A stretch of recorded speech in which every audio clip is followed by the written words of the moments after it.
I've grown and loved to appreciate backwards days. So to me, a backwards day is when you have some type of a routine, right? And it just goes the opposite, or things are out of order. You know what you need to get done, and you really have to keep your focus on those things so that you can get those pieces accomplished.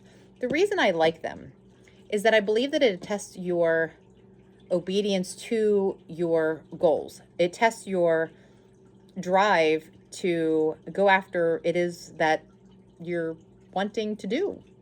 That was a weird way of saying just your fortitude, right? It's going to test you. I like those days because it has a unique way of throwing a wrench in to see if you care enough to continue and not say, oh, well, this happened, so I couldn't do this.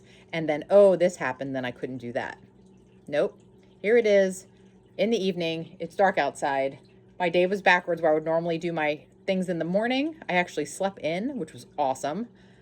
So that kind of put me behind and my schedule was completely backwards, but I have all my boxes checked once again because my obedience, my surrender, my personal God-centered healthy lifestyle journey is in the tiniest details.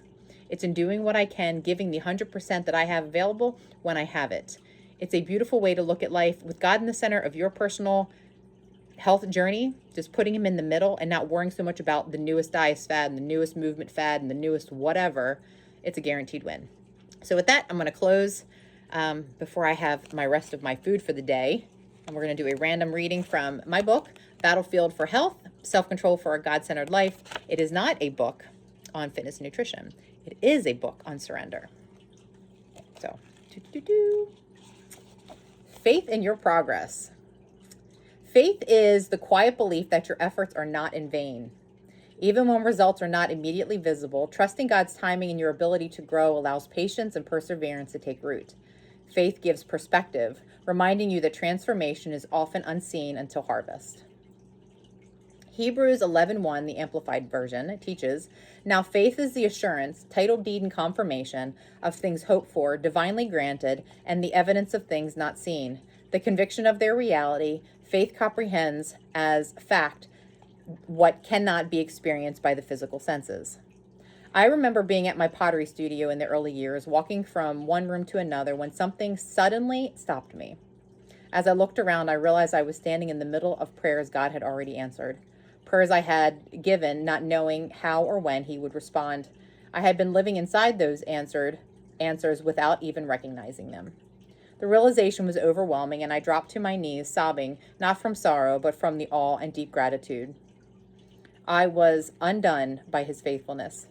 God had been working quietly, steadily, and faithfully all along, even when I could not see it.